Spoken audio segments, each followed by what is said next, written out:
Nací el 26 de diciembre de 1791 en Teignmouth, un pequeño pueblo en Devon, Inglaterra.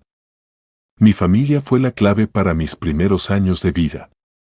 Mi padre, Benjamin Babbage, fue un banquero exitoso y muy respetado, mientras que mi madre, Betsy Twomley, provenía de una familia de clase media. Aunque mi infancia fue bastante acomodada, también estuve rodeado de una mezcla de expectativas y presiones. Mi padre deseaba que me involucrara en el negocio bancario, pero desde muy joven me sentí atraído por las matemáticas y las ciencias. De hecho, fue durante mis primeros años que me di cuenta de que mi pasión por la ciencia sería mucho más grande que cualquier otro interés que pudiera tener en el ámbito comercial. Desde joven, mostraba una gran habilidad para las matemáticas. A los 8 años ya estaba resolviendo problemas matemáticos complejos, y mi familia, aunque inicialmente desconcertada, pronto reconoció que tenía una mente excepcional. Fui educado en varias escuelas, pero no fue hasta que asistí a la Universidad de Cambridge que mi vida dio un giro definitivo hacia la ciencia y la ingeniería. Estudié en el Trinity College, donde me gradué en 1814. A pesar de que mi educación fue principalmente matemática, también me sentí atraído por la física, la astronomía y, en particular, la mecánica. En Cambridge, fui muy influenciado por algunos de los más grandes matemáticos de la época y, especialmente, por el grupo que más tarde se conocería como los matemáticos de Cambridge. Mi interés por las matemáticas me llevó a formar un grupo de discusión con otros estudiantes en el que analizábamos los avances más recientes de la ciencia.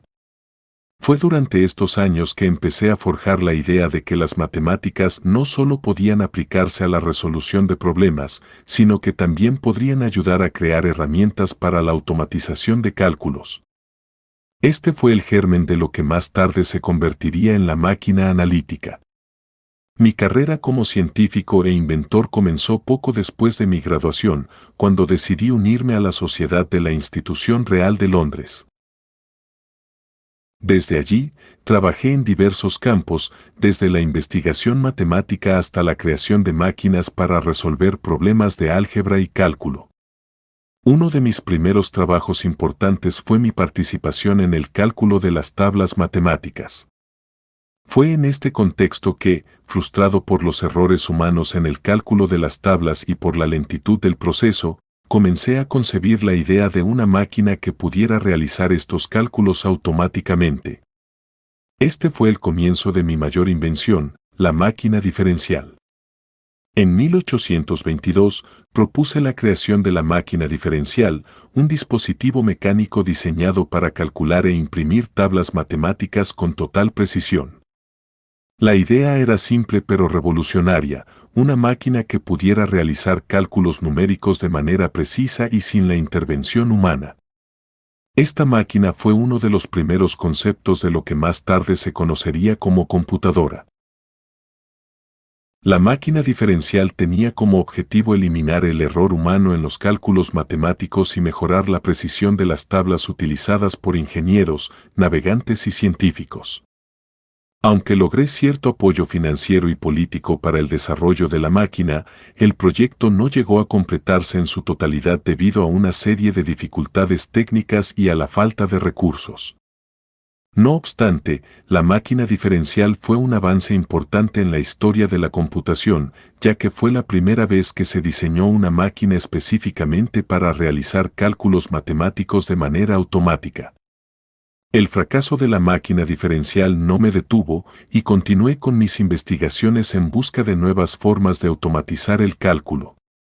A lo largo de la década de 1830, desarrollé una idea aún más ambiciosa que se convertiría en la base de lo que más tarde sería la computadora moderna, la máquina analítica. A diferencia de la máquina diferencial, que solo podía realizar cálculos numéricos específicos, la máquina analítica estaba diseñada para ser completamente programable. Esta máquina podía realizar cualquier tipo de cálculo y se podría programar para ejecutar diferentes secuencias de instrucciones, lo que la hacía mucho más versátil y avanzada.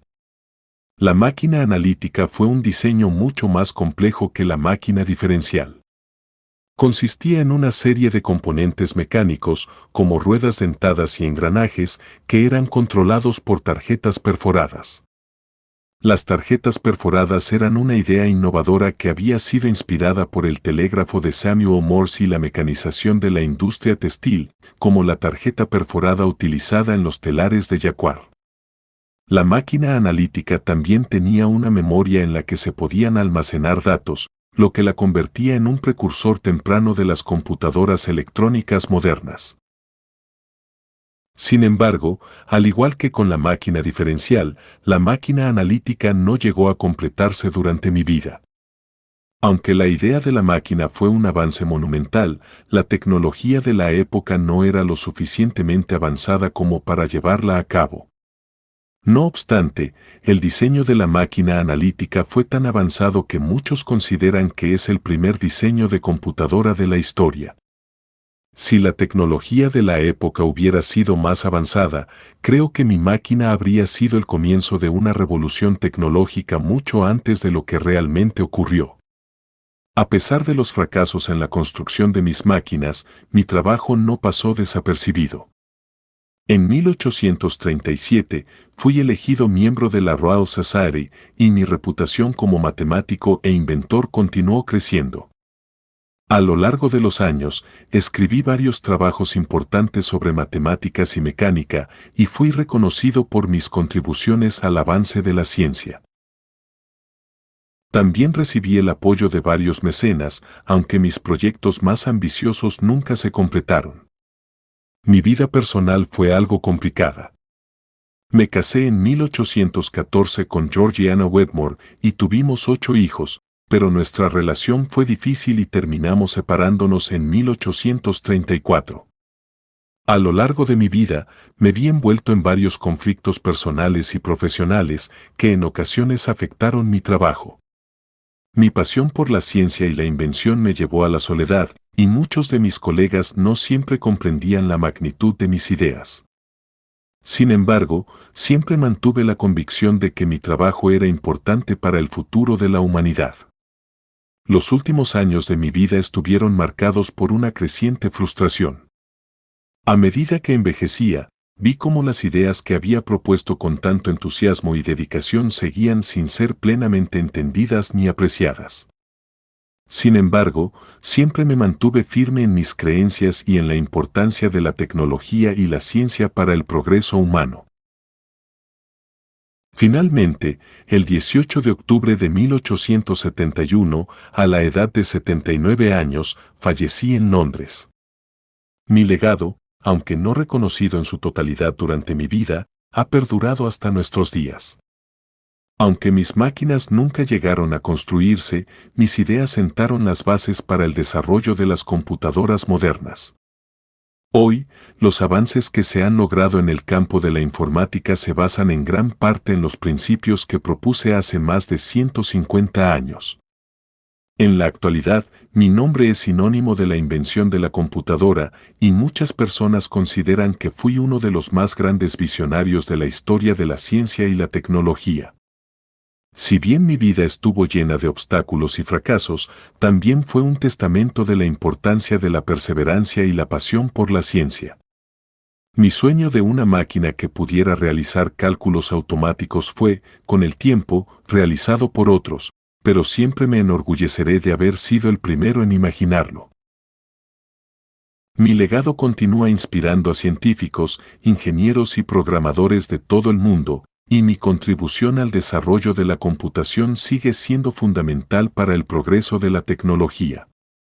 Si algo puedo dejar como mensaje a las generaciones futuras, es que nunca dejen de soñar, de cuestionar lo establecido, y de buscar siempre la forma de hacer avanzar el conocimiento.